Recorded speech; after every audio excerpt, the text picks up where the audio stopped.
Hello guys, कैसे हैं आप सब लोग। आशा करता हूं मैं आप सब बहुत अच्छे होंगे और उतनी अच्छी आपकी पढ़ाई भी चल रही होगी और सिविल सेवा परीक्षा की इस तैयारी में अब आपको मजा आने लगा होगा। साथ ही साथ भूगोल के वो जटिल कंसेप्ट जिनको देख के शायद आप डरा करते थे, या मार्केट ने, या ये जो कहूँ मैं, जो कथाकथित जो लोग जो सिर्फ तैयारी शुरू करते हैं, तैयारी को खत्म नहीं करते, उन लोगों ने जो डर आपको सामने बैठा रखा था कि भूगोल एक बहुत ही कठिन सब्जेक्ट है, भूगोल में बहुत सारे कंसेप्ट होते हैं, वो कंसेप्ट समझ में नहीं आते हैं, या भूगोल रटने वाला सब्जेक्ट है, बहुत सारे नाम होते हैं, बहुत सारे डायग्राम्स होते हैं, वो सब चीजें अब आपको लगने लगा होगा कि वो सब क्या थी, एक मिथ्या थी, वो चीजें एकदम सही नहीं थी। आपने मेरे साथ करीब करीब 45 क्लासेस हो चुकी है हमारी, आप समझ चुके होंगे कि ज्योग्राफी कितना इंटरेस्टिंग सब्जेक्ट है।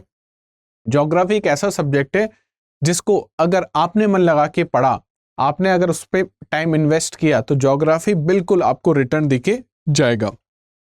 और इसी तरीके का एक इन्वेस्टमेंट या कहूँ एक return model study IQ IAS Hindi आपके लिए लेके आया है, जिसमें स्टडी IQ IAS हिंदी आपके लिए क्या लेके आया, एक फाउंडेशन बैच लेके आया है, फाउंडेशन कोर्स लेके आया है, जिसकी वैधता आपको देखने को मिलेगी कितनी है, 2 साल की, 2 ईयर्स की है, और जिसमें लाइव क्लासेस आपको मिलेंगी 13 से 14 महीने, 13 to 14 मंथ्स आपको देखने को मिलेगी। अगर इसकी प्राइस देखा जाए तो इसकी ओरिजिनल प्राइस है 30,500 रुपए। तो क्या आपको 30,500 रुपए पे करना है? नहीं, आपको 30,500 रुपए भी पे नहीं करना है। आप यूज कीजिए कोड MB Live, मेरा कोड यूज कीजिए कोड MB Live, और जैसे आप कोड MB Live यूज करते हैं तो कोर्स की प्राइस रिड्यूस होकर कितनी हो जाएगी, मात्र 18,999 रुपए। बैच 5 जल्दी लॉन्च होने वाला है। बैच 5 को लॉन्च होने की तारीख है 11 मई। 11 मई से पहले आप लोग एडमिशन ले लें बैच 5 में और यूज करें कोड MB Live। चलिए आगे बढ़ते हैं। हम लोग शुरू कर चुके थे हमारी कास्ट स्थल आकृतियों के बारे में, हम लोगों ने खत्म कर लिया था हमारी बहते हुए जल से जो स्थल आकृतियों का निर्माण होता है अपरदन के कारण और निक्षेपण के कारण, वो हम लोग खत्म कर चुके थे। हम लोग बहुत अच्छे से जान चुके थे कि नदी जो होती है, नदी कौन कौन सी स्थल आकृतियों का निर्माण करती है अपनी युवावस्था में, नदी कौन सी स्थल आकृतियों का निर्माण करती है अपनी प्रौढ़ावस्था में, नदी कौन सी स्थल आकृतियों का निर्माण करती है अपनी जीर्णावस्था या वृद्धावस्था में। तो यूपीएससी आपसे प्रारंभिक परीक्षा में इस तरीके से सवाल भी पूछ सकता है कि उसने आपसे पूछा कि नदी द्वारा या बहते हुए जल द्वारा अब प्रौढ़ावस्था में कौन कौन सी स्थल आकृतियों का निर्माण नहीं किया जा सकता। उसमें उसने 7-8 नाम दे दिए, और उसमें बहुत सारे नाम ऐसे थे जो युवावस्था में निर्माण हो रहा था, या कहूं मैं जीर्णावस्था में उनका निर्माण हो रहा था। तो इस तरीके से यूपीएससी आपसे प्रश्न पूछ सकती है। मुख्य परीक्षा में प्रश्न कैसे आ सकता है? मुख्य परीक्षा में प्रश्न ऐसे आ सकता है कि आज जो हम बांध की आकृति बनाते हैं, या आज का जो बांध का कंसेप्ट है, जो डैम का कंसेप्ट है, उसकी मूल संरचना आप कैसे समझते हैं या कहां से ली गई है। तो हमने देखा था कि जब नदी अपनी प्रौढ़ावस्था में होती है, जीर्णावस्था में होती है, तो नदी तटबंधों का क्या करती है, निर्माण करती है। तो वहां वो जो तटबंध बनाए गए थे नदियों द्वारा, जिससे बाढ़ का पानी जब बाहर पहुंचता है, बाढ़ का पानी ज्यादातर बाहर नहीं पहुंच पाता है, या कहूँ जब ज्यादा पानी का लेवल नहीं बढ़ता है, बस थोड़ा सा पानी का लेवल जब बढ़ता है, तो उन तटबंधों के कारण क्या होता है, पानी बाहर नहीं पहुंच पाता है। तो वो जो तटबंध का कंसेप्ट है वो कहाँ से लिया गया? नदी से हमने लिया है। तो इस तरीके से आपसे सवाल पूछे जा सकते हैं, बहुत आसान से सवाल पूछे जाएंगे यहाँ पे। बस आपको एक तो नाम पता होना चाहिए, नाम के साथ उनके डायग्राम्स पता होने चाहिए। तो कल हमने शुरू कर दिया था, कल हम कौन सी स्थल आकृति के बारे में पढ़ रहे थे? कल हम पढ़ रहे थे कास्ट स्थल आकृति, या कहूं मैं कास्ट टोपोग्राफी इसको कहा जाता है। क्या होती है कास्ट टोपोग्राफी? तो कास्ट टोपोग्राफी में हमने देखा ऐसी स्थल आकृतियां जो कौन सा जल बनाएगा। इसके लिए आपको किसकी जरूरत है? इसके लिए आपको चाहिए भूमिगत जल, या मैं कहूं इसके लिए आपको चाहिए अंडरग्राउंड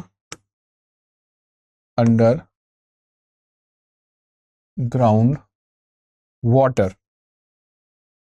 अगर अंडरग्राउंड वाटर या भूमिगत जल नहीं है तो शायद आप कौन सी स्थल आकृतियों का निर्माण नहीं कर पाओ, कास्ट स्थल आकृतियों का। तो क्या सिर्फ भूमिगत जल या अंडरग्राउंड वाटर से निर्माण हो जाएगा कास्ट स्थल आकृतियों का? तो हमने देखा था नहीं। इसके साथ आपको क्या चाहिए? इसके साथ आपको चाहिए चूना, पत्थर की चट्टाने, या मैं कहूं कैल्शियम कार्बोनेट की रॉक्स, या हमने एक और नाम सुना था अगर आपको याद हो तो डोलेमाइट की चट्टान अगर आपके पास है तो उससे कौन सी स्थल आकृतियों का निर्माण होगा? कास्ट स्थल आकृतियों का निर्माण होगा।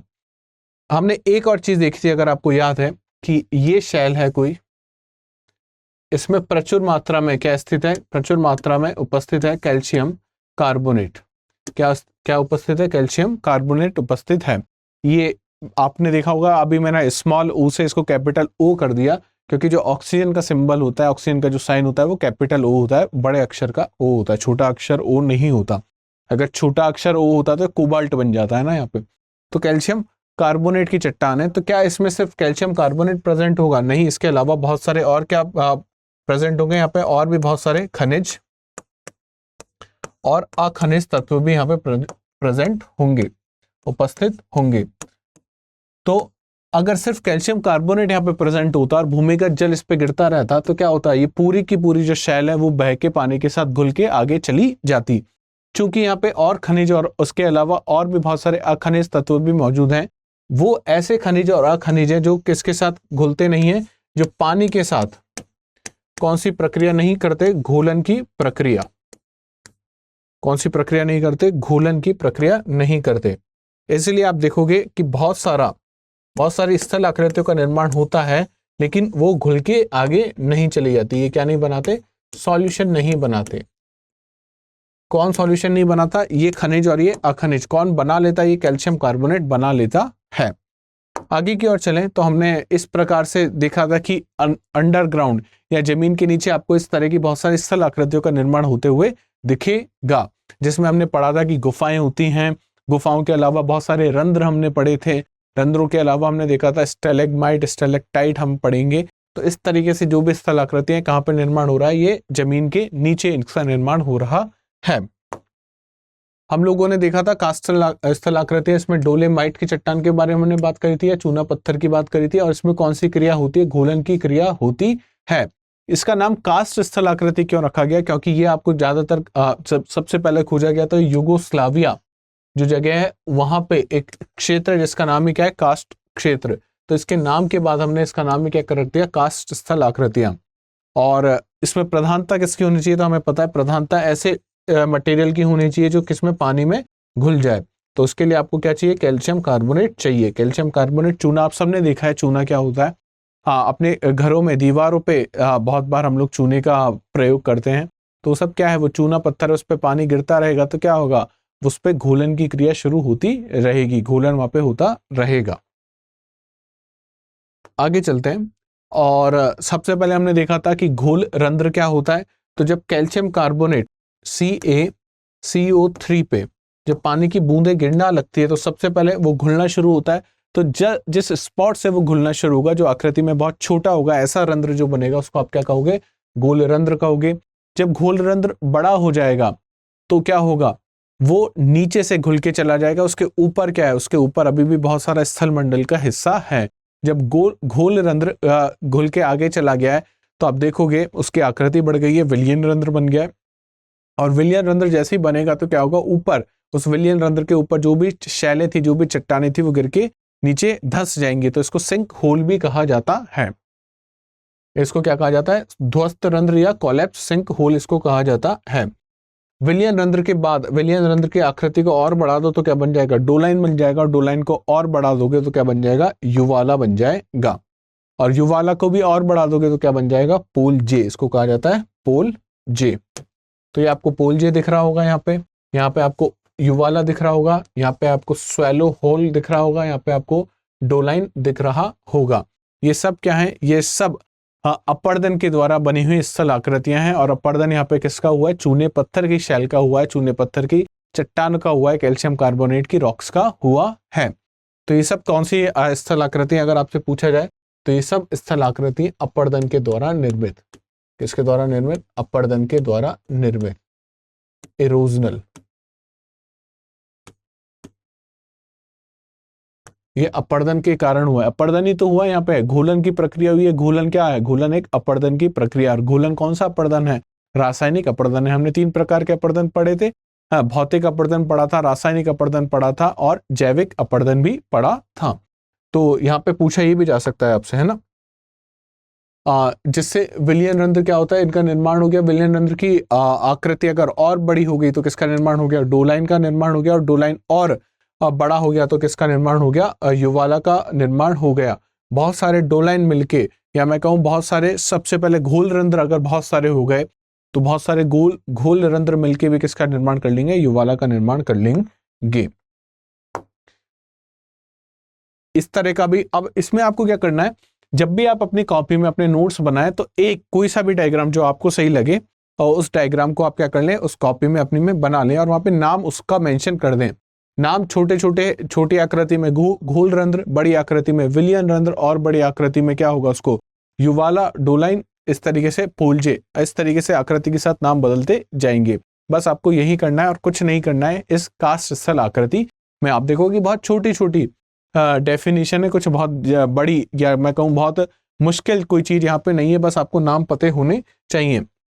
क्या होता है जब हम लोग एग्जाम में जाते हैं तो एग्जाम में इतनी सारी हम चीजें पढ़ के जाते हैं तो आप वहां पे भूल जाते हो कि युवाला जो था, युवाला कौन सी स्थल आकृति का हिस्सा था, क्या वो कास्ट स्थल आकृति का हिस्सा था या वो बहते हुए जल से निर्मित हो रहा था, इस तरीके से आप भूल जाते हो। तो आपको इसके लिए करना है, आपके नोट्स होने चाहिए आपके पास अच्छे से, और नोट्स हमेशा ऐसे बनाने की कोशिश करना है जो एग्जाम से पहले आप उनको क्या कर पाओ, रिवाइज कर पाओ। अगर आपके पास नोट्स ऐसे हैं जो एग्जाम से पहले आपने रिवाइज कर लिए तो यकीन मानो कि आप जो चीजें आपने पढ़ी है उनको अच्छी तरीके से रिटेन कर सकते हो, उनको अपने पास रख सकते हो। लेकिन आपके पास नोट्स ही आपने ऐसे बना लिए जो आपने एग्जाम से पहले आप उनको रिवाइज ही नहीं कर पाए, तो पहली बात तो नोट्स बनाने का कोई आपको फायदा नहीं हुआ। वो जो मेहनत आपने करी थी वो आपकी सारी व्यर्थ चली गई। मैं आपसे बिल्कुल ये बात एकदम सच्चेता से कह रहा हूं कि वो मेहनत अगर आपकी एग्जाम से पहले या एग्जाम में काम में नहीं है तो उस मेहनत का कोई फायदा नहीं है। यहाँ पे आपको यहाँ पे और कोई मकसद लेके नहीं चलना है। आप यहाँ पे बिल्कुल ये लेने नहीं आए हो कि हम ज्ञानी बन जाएंगे। आप लोगों का मकसद सिर्फ ये होना चाहिए कि हमारा नाम कहाँ पे उस लिस्ट में हो जो यूपीएससी पब्लिश करेगी, वो बताएगी कि भाई हम इन लोगों को चाहते हैं कि ये लोग क्या बन जाए, आईएएस बन जाए, तो उस लिस्ट में आपका नाम होना चाहिए। बाकी और कोई मकसद आपका यहाँ पे नहीं है।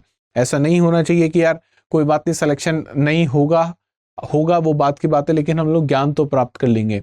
ये वो लोग कहते हैं जिनको पता होता है कि हमारा सिलेक्शन नहीं होगा। अगर आपको पता है कि मैं उतनी मेहनत कर सकता हूँ, मेरा सिलेक्शन होगा, तो आप कभी भी ये बात नहीं कहोगे। आप क्या करोगे, आप हमेशा आपके दिमाग में ये जहन में होना चाहिए कि मेरा सिलेक्शन होना ही चाहिए, इसके अलावा मेरे पास कोई ऑप्शन नहीं है, मैं सिलेक्शन लेके ही रहूंगा, इसीलिए मैं अपना इतना समय इन्वेस्ट कर रहा हूँ। इतना आप में से बहुत सारे लोग कहते हैं ना कि सर यूट्यूब पे तो फ्री में क्लासेस मिल रही हैं। यकीन मानो ये क्लासेस फ्री में नहीं है। इसमें आप अपना जो कीमती, सबसे कीमती जो चीज है आपका समय, वो आप इसमें देते हो, वो आप इसमें इन्वेस्ट करते हो।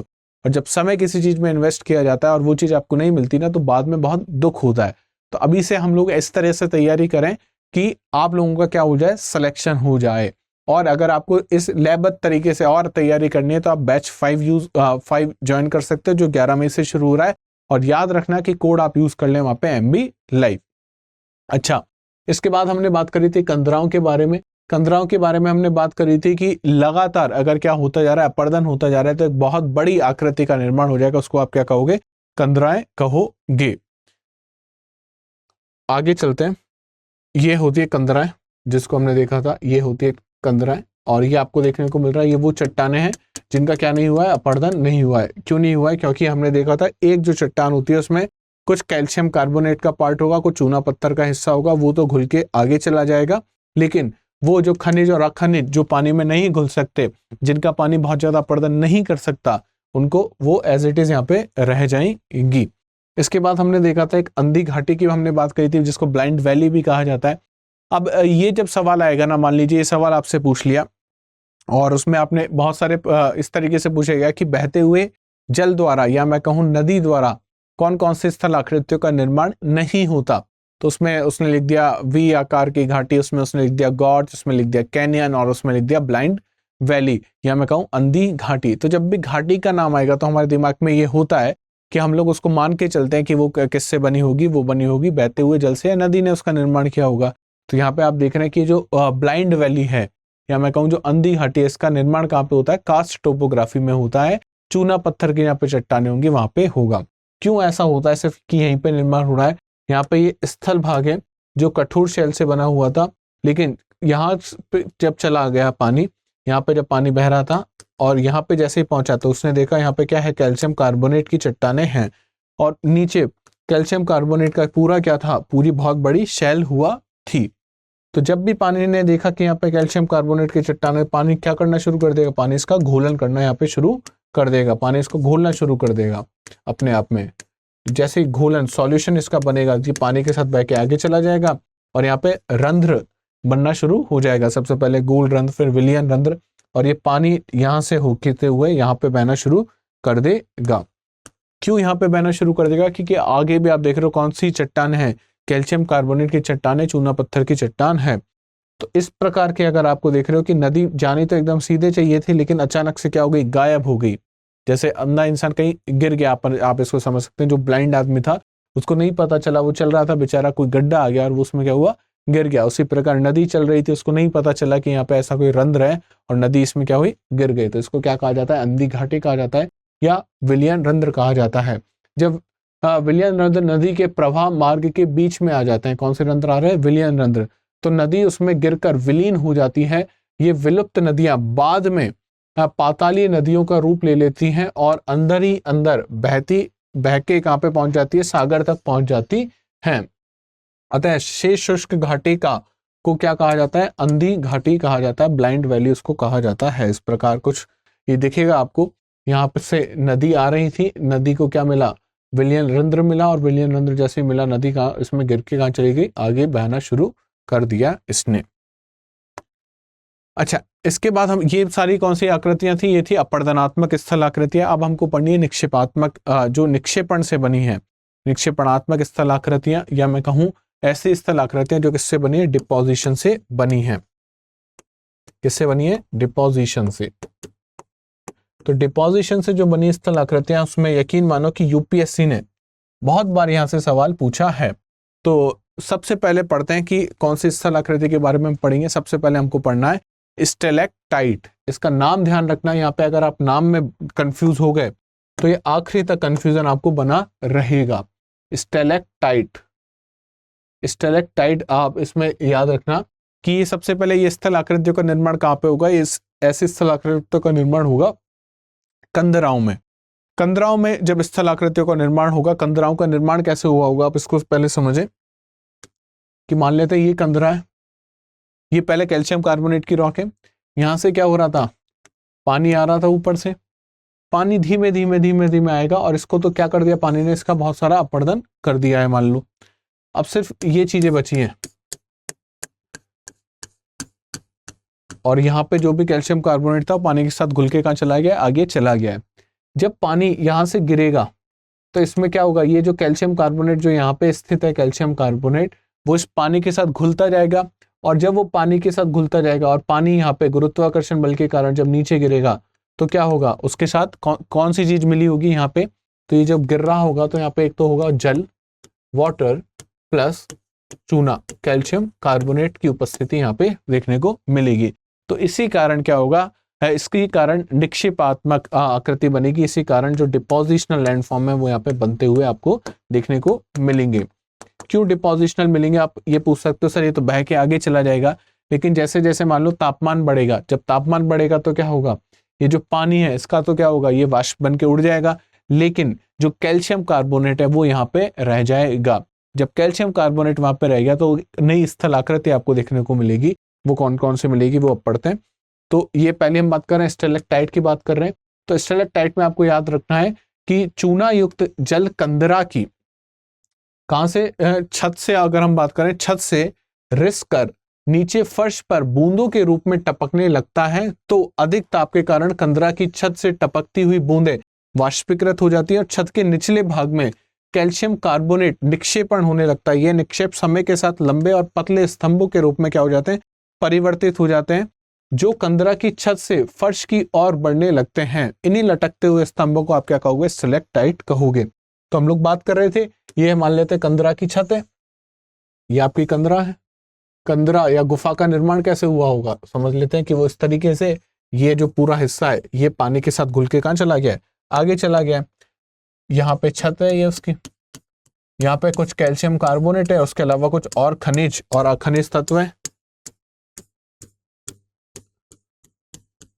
ऊपर से क्या हो रहा था, ऊपर से लगातार पानी गिर रहा है। यहाँ पे पानी रिस के क्या करने की कोशिश करेगा, पानी रिस के नीचे आने की कोशिश करेगा, जब पानी रिस के यहाँ पे नीचे आने की कोशिश करेगा तो वो कैल्शियम कार्बोनेट जो इसकी छत पे प्रेजेंट था, इसकी छत पे क्या प्रेजेंट था, कैल्शियम कार्बोनेट, चूना पत्थर यहाँ पे जो प्रेजेंट था वो किस में घुल जाएगा, इस पानी में घुल जाएगा। और जब इस पानी में वो कैल्शियम कार्बोनेट घुलना शुरू हो गया तो आप देखोगे कि यहाँ पे इस तरह की स्थलाकृतियों का निर्माण होता चला जाएगा। ये स्थलाकृति क्यों बन रही है, क्योंकि जब पानी की बूंदें यहाँ से टपकना शुरू होंगी तो अगर तापमान क्या होगा, बढ़ता जाएगा, तो पानी की बूंदें क्या होंगी, वाष्पीकृत हो जाएंगी। लेकिन उसमें क्या घुला हुआ था, उसमें कैल्शियम कार्बोनेट घुला हुआ था। तो वो पानी की बूंदें जिनमें कैल्शियम कार्बोनेट घुला हुआ था, जब वो वाष्पीकृत हो जाएंगी तो यहाँ पे सिर्फ क्या बचेगा, यहाँ पे सिर्फ बचेगा कैल्शियम कार्बोनेट। और इस तरीके के लगातार आपको इस तरह की आकृति देखने को मिलती जाएगी। हमेशा याद रखना, स्टैलेक्टाइट जो होते हैं वो कहाँ से कहाँ बढ़ रहे होंगे, छत से उसका जो तल है उसकी तरफ बढ़ रहे होंगे। तो मैं कह सकता हूं रूफ टू बेस, छत से लेके उसके आधार या तल की ओर बढ़ रहे होंगे। तो यूपीएससी आपको यही कंफ्यूजन करती है कि जो स्टैलेक्टाइट होते हैं वो किस तरफ बढ़ रहे हैं, तो वो आधार की तरफ, वो किस तरफ, तल की तरफ बढ़ने की कोशिश करते हैं। और कहां से, छत से। तो एक आपको ऐसे लटकते हुए क्या देखेंगे, स्तंभ आपको देखने को मिलेंगे। तो अगर आप ध्यान से देखें तो जो पीछे का जो बैकग्राउंड है इस क्लास में, जो डिजिटल बोर्ड पे आपको दिख रहा है, जो पीछे का बैकग्राउंड में, इसमें बहुत सारे आपको ऊपर से लटकती हुई बहुत सारी स्थल आकृतियां दिख रही होंगी। ये क्या है, ये है स्टैलेक्टाइट। क्या है ये, स्टैलेक्टाइट। अच्छा, अब स्टैलेक्टाइट का निर्माण हो गया। अब दूसरी जो चीज होती है उसको कहा जाता है स्टैगमाइट। वो कैसे निर्मित होती है उसको भी एक बार यहीं पे समझ लेते हैं हम लोग। ये मान लेते हैं वो कैल्शियम कार्बोनेट की शेल थी, ये क्या है, ये वो है, वो उसकी रूफ है, और यहाँ पे अभी भी कैल्शियम कार्बोनेट कुछ मात्रा में प्रेजेंट है। उसके अलावा खनिज और अखनिज भी प्रेजेंट हैं। ऊपर से क्या गिर रहा है, ऊपर से लगातार पानी गिर रहा है। ऊपर से क्या गिर रहा है, लगातार पानी गिर रहा है। अब पानी, कुछ तो पानी ने यहाँ क्या बना लिया, स्टैलेक्टाइट बना लिया। लेकिन सारा पानी क्या होता है, यहाँ पे जब होता है तभी वाष्पीकृत नहीं होता। कुछ पानी क्या होगा, रिस के कुछ पानी ऐसे यहाँ पे गिर जाएगा, यहाँ पे गिरता हुआ इस तरह से, वो कुछ इस तरीके से पानी गिरता जाएगा। पानी जब गिरेगा तो पानी तो साथ में गिरेगा, लेकिन पानी के साथ में और क्या है, यहाँ पे वाटर के साथ में और क्या है, कैल्शियम कार्बोनेट भी है। तो पानी गिरने के बाद क्या हुआ, तापमान बढ़ा और वाष्पीकृत हो गया। तो पानी गिरा, पानी में जो कैल्शियम कार्बोनेट था वो तो यहाँ पे जमा हुआ रह गया, लेकिन जो उसके साथ जो पानी था वो क्या हो गया, वाष्पीकृत हो गया। तो उसके बाद आपको यहाँ जमीन पे भी इस तरीके के स्तंभ देखने को मिल सकते हैं। जो यहाँ पे लटकते हुई चीजें आपको देखने को मिलती, वो यहाँ पे भी आपको देखने को मिलती है। तो जो ऊपर छत से लटक रही है उनको कहा जाता है स्टैलेक्टाइट, जो जमीन से छत की ओर बढ़ रही है उनको कहा जाता है स्टैगमाइट। परिभाषा आप देख सकते हैं इसकी क्या है,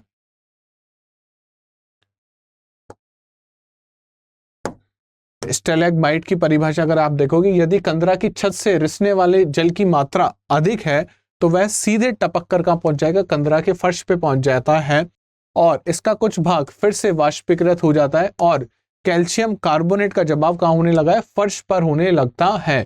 धीरे धीरे निक्षेपण द्वारा स्तंभ की ऊंचाई लगातार कहां बढ़ रही है, छत की ओर बढ़ना शुरू हो जाती है। इस प्रकार से स्तंभ को क्या कहा जाता है, स्टैलेगमाइट कहा जाता है।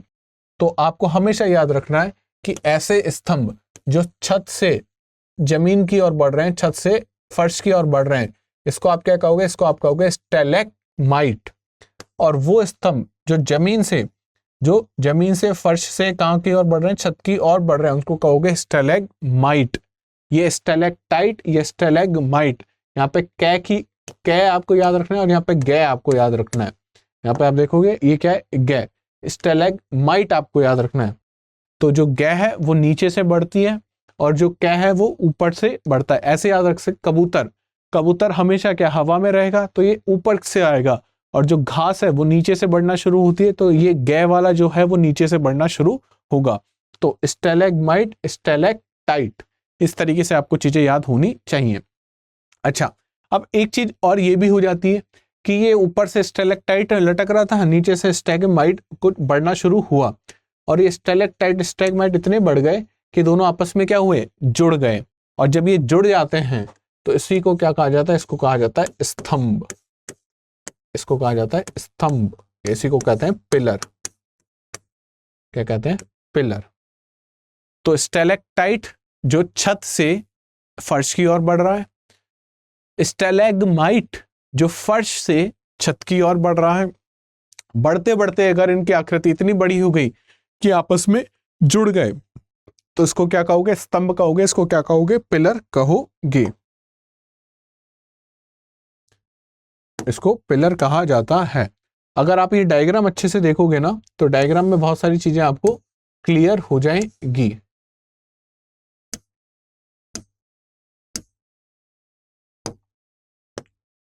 देखो स्टैलेक्टाइट, स्टैलेक्टाइट यहाँ पे आपको दिख रहे हैं जो ऊपर से लटक रहे हैं, ये है स्टैलेक्टाइट। और वो चीज जो नीचे से ऊपर की ओर बढ़ रही है यह है स्टैलेग्माइट।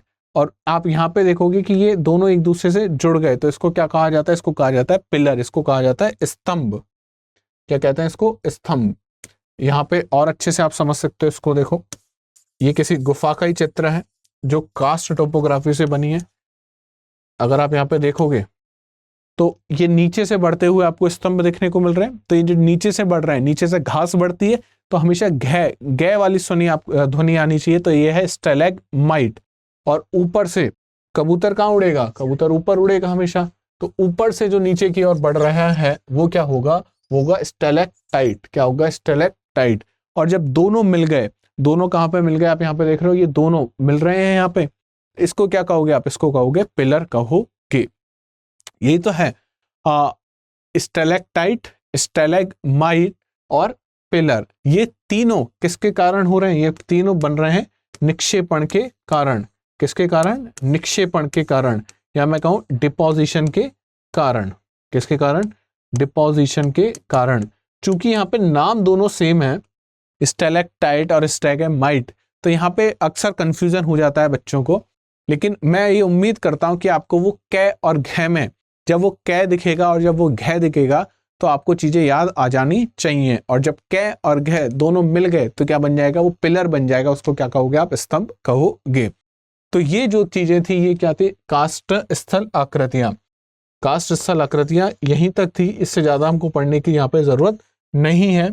आपसे यूपीएससी अगर सवाल पूछेगी तो यहाँ से जरूर वो सवाल पूछ सकती है कि स्टैलेग्माइट क्या होता है, स्टैलेक्टाइट क्या होता है, कौन सी चीजें छत से नीचे की ओर बढ़ती हैं, कौन सी चीजें फर्श से छत की ओर बढ़ती हैं, और किसको क्या कहा जाता है, किसको स्तंभ कहते हो आप, किसको क्या कहते हो, स्तंभ कहते हो। तो स्तंभ जब बनेगा जब स्टैलेक्टाइट और स्टैलेग्माइट दोनों एक दूसरे से क्या होंगे, मिल जाएंगे। तो हमने कास्ट स्थल आकृतियों में अगर आपने देखा तो हमने यहां पे भी दो चीजें पढ़ी। एक चीज जो अपर्दन से बन रही थी, किससे बढ़ रही थी, अपर्दन से बढ़ रही थी, या मैं इसको कह सकता हूं ऐसी चीज जो किससे बन रही थी, इरोजनल एक्टिविटीज से। दूसरी चीज कौन सी है, दूसरी चीज है निक्षेपण से बनने वाली,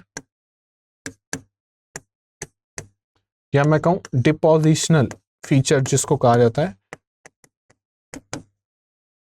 डिपोजिशन से जो बन रही थी। अच्छा, ये जो निक्षेपण से बन रही थी ये चीज, इसमें हमने पढ़ा स्टैलेक्टाइट, स्टैलेग्माइट और एक था स्तंभ। क्या था, स्तंभ। यूपीएससी के ये फेवरेट हैं दो, स्टैलेक्टाइट और स्टैलेग्माइट। यूपीएससी यहाँ से सवाल पूछती रहती है।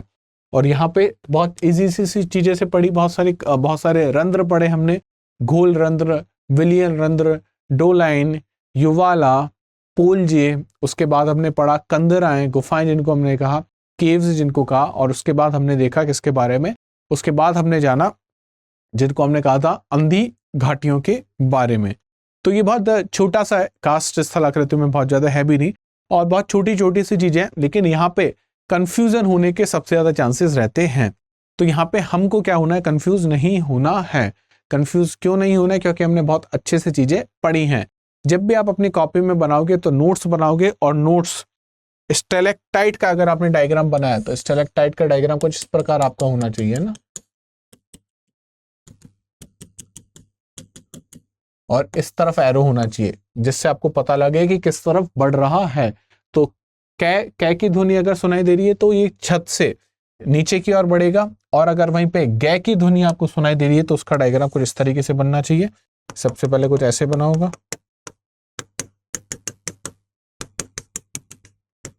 ये और यहाँ पे आपका एरो इस प्रकार होना चाहिए। तो ये कहाँ है, ये फर्श से छत की ओर बढ़ने की कोशिश कर रहा है। और पिलर्स जो होते हैं, पिलर्स कब बनेंगे या स्तंभ कब बनेगा? स्तंभ बनने का सिर्फ एक ही उपाय है, जब ये दोनों क्या हो, मिल जाए।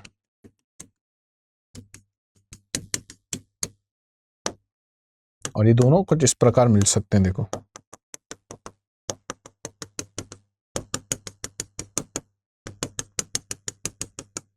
हम तो उनसे नहीं मिल पाए जिनसे मिलना चाह रहा था, है ना।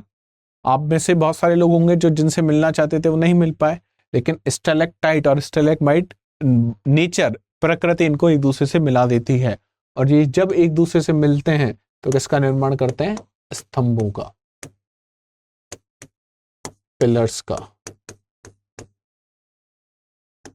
तो मनुष्य ने, आप देखोगे जब आप लोग आर्ट एंड कल्चर आप पढ़ोगे, कला संस्कृति पढ़ोगे, उसमें मंदिरों की स्थापत्य कला के बारे में जब जानोगे तो उसमें आप देखोगे कि जो हिंदू मंदिर होते हैं, हिंदू जो टेम्पल्स होते हैं, वहां पे आपको क्या देखने को मिलेंगे?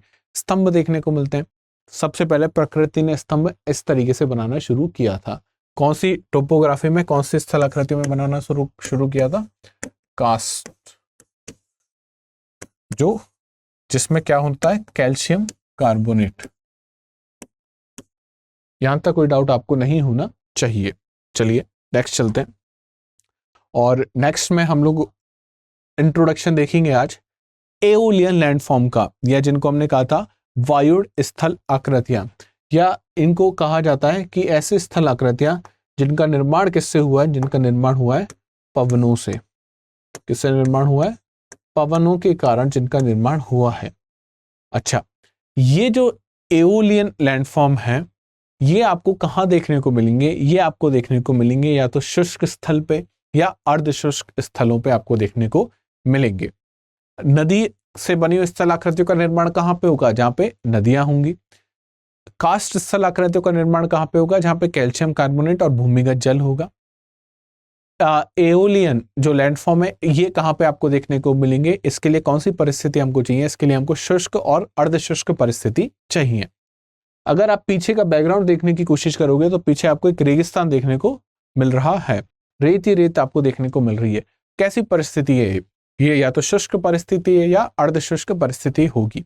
तभी आपको यहाँ पे क्या देखने को मिल रहा है? रेगिस्तान देखने को मिल रहा है। रेगिस्तान में ना केवल ये मिट्टी के टीले जो आपको देखने को मिल रहे हैं, लेकिन इसके अलावा भी बहुत सारी आपको स्थलाकृति देखने को मिलेंगी। हालांकि ये जो मिट्टी के टीले हैं, ये जो जिनको आप सैंड ड्यून्स कहते हो, ये भी क्या है? एक प्रकार की स्थलाकृति है। वो भी किसके कारण बनी है? एओलियन, हवा के कारण, वायु के कारण इनका क्या हुआ है? निर्माण हुआ है। पवनों के चलने से, वायु के चलने से इनका क्या हुआ है? निर्माण हुआ है। जैसे हमने पढ़ा था कि कास्ट स्थलाकृतियां या बहते हुए जल की जो स्थलाकृतियां हैं वो कितने प्रकार की होती हैं? वो 2 प्रकार की होती हैं। उसी प्रकार ऐसी स्थलाकृतियां जो वायु से निर्मित हैं वो भी कैसी होंगी? 2 प्रकार की होंगी। कौन कौन सी होंगी? कुछ स्थलाकृतियां होंगी अपर्दन से निर्मित, और कुछ स्थलाकृतियां होंगी किससे निर्मित? निक्षेपण से निर्मित। किससे निर्मित? निक्षेपण से निर्मित। कुछ बड़ी चीजों को काट काट के बनाएगी वायु, और कुछ छोटी जो चीजें हैं जो अपने साथ लेके आई है उनको एक जगह इकट्ठा करके एक स्थलाकृतियों का निर्माण करेगी। लेकिन यहाँ पे बहुत इंपॉर्टेंट है कि वायु चलनी चाहिए। अगर वायु ऐसी जगह है जहाँ पे वायु नहीं चलती है बहुत तेजी से, तो वहां पे ऐसी स्थलाकृतियों का निर्माण नहीं हो पाएगा। साथ ही साथ यहाँ पे आपको एकदम कुछ चट्टाने होनी चाहिए। चट्टाने कैसे भी हो सकते हैं? कठोर चट्टाने होंगी तो ज्यादा अपरदित हो जाएंगी, कोमल चट्टाने होंगी तो क्या होगा? कठोर चट्टाने बहुत कम अपरदित होंगी और कोमल चट्टाने बहुत तेजी से अपरदित हो जाएंगी। उन अपर्दन के कारण अवसाद बनेंगे, और उन अवसादों से पहले तो उनको काट काट के जो स्थलाकृतियों का निर्माण होगा उसको आप कहोगे अपर्दनात्मक स्थलाकृति, और वो स्थलाकृति जिनका निर्माण निक्षेपण के कारण हो रहा है उनको आप कहोगे निक्षेपणात्मक स्थल आकृति। तो यहां तक कोई डाउट आपको नहीं होना चाहिए, ठीक है। तो ये चीजें अपवर्तनात्मक स्थलाकृति और निक्षेपणात्मक स्थलाकृति, ये चीजें हम लोग नेक्स्ट क्लास में डिस्कस करेंगे। आज हमने खत्म कर लिया कास्ट टोपोग्राफी, कास्ट से बनी हुई स्थलाकृतियां। एओलियन जो वायु से निर्मित स्थलाकृतियां, वो हम लोग नेक्स्ट क्लास में देखेंगे।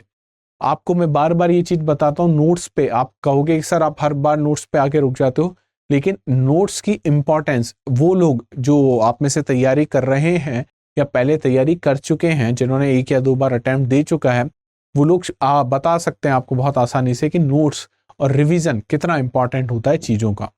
ठीक है, तो नोट्स बनाते रहिए, अपना ध्यान रखिए, अपने आप को स्वस्थ रखिए और रिवाइज लगातार करते रहिए। चलिए मिलते हैं कल वायु से बनी हुई स्थलाकृतियों से के साथ, एओलियन लैंडफॉर्म के साथ। तब तक जय हिंद, जय भारत।